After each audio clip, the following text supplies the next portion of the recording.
same kind of, band leader thing in a pink tuxedo again for Disney in Orlando, and that's where I put my foot down and stopped.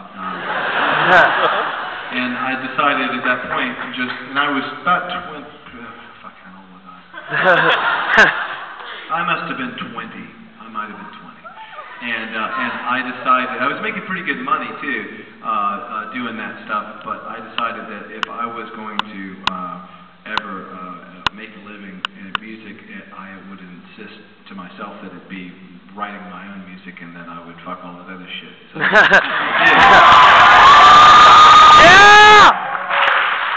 7 years later, I was on my last leg and still waiting tables, but yeah, so I decided to instead I worked at a grocery store, lawn maintenance. I washed dishes at the Golden Apple. You know the Golden Apple? You know what? That son of a bitch has his van he made me drive. It had a little joke steering wheel that was that big. To deliver wine to all his Mrs. Robinson women. That's a long story.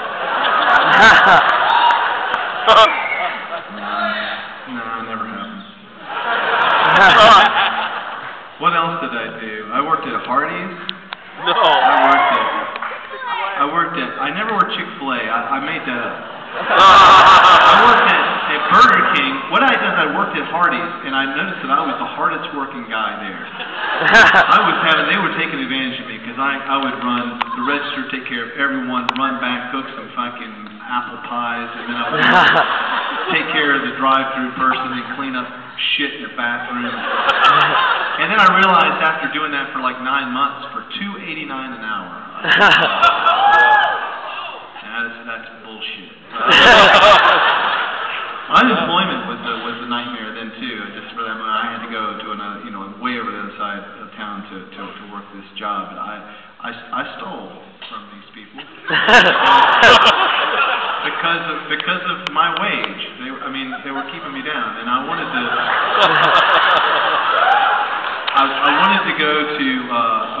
My dream was to go to the University of Miami and study jazz. That's what I wanted to do. And going to the University of Miami and studying jazz meant that if I worked 24 hours a day at that fucking Hardees for the rest of the time, in high school before I'm going back in time a little bit.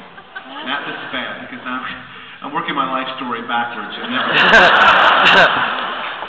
Anyway, I did what you got to do, which is I took money from the cash register. I'm well past the statute of limitations, so I can confess the whole thing.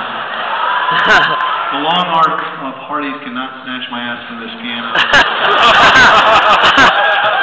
Besides, they're the ones that only go to jail working little motherfuckers. But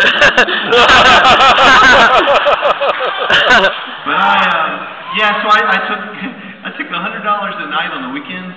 And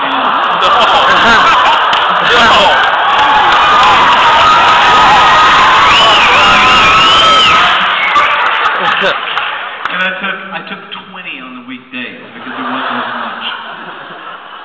I'll flash back to how I did it was I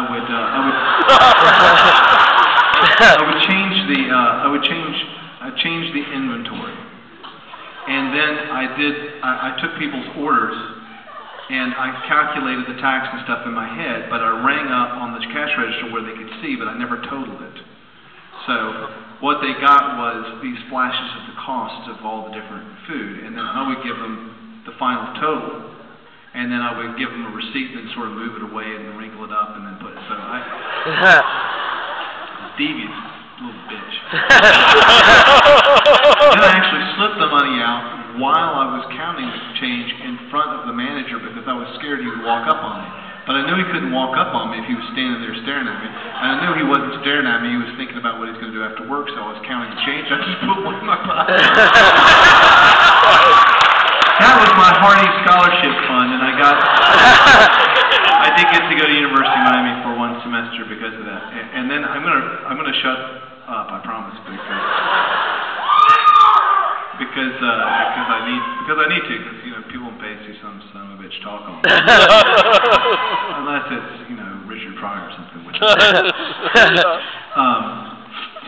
I just have this flashback that I want to share with you. Well, two of them. One of them is Hardy's story.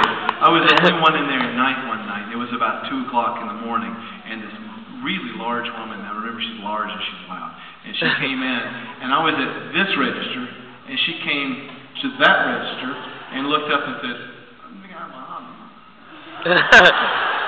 I'm sorry, I couldn't hear you. I have hot. I'm sorry, could you step over? I can't hear you. Could you step over here and say, I want a hot dog, you hear that?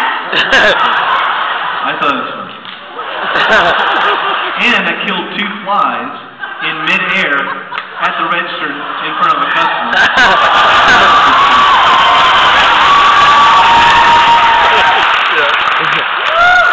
Okay, well, I'm going to play some songs.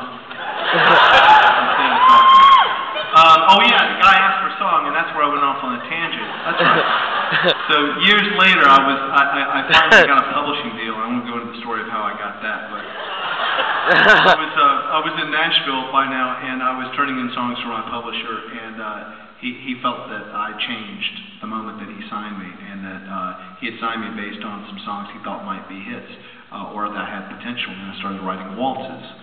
And so I wrote this song called "The Best Imitation of Myself."